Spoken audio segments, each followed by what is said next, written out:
İyi günler arkadaşlar. Kanalımıza hoş geldiniz. Bugün yine sizler için yepyeni videolarla karşınızdayım. İki başarılı oyuncularımız Elçin Sangu ve Barış Ardus'tan güzel paylaşımlarını sizler için hazırladık.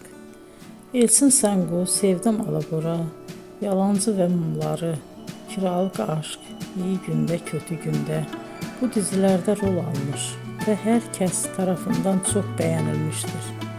Biz de Elçin Sangu ve Barış Ardus'tan en güzel sempatik fotolarını sizler için hazırladık.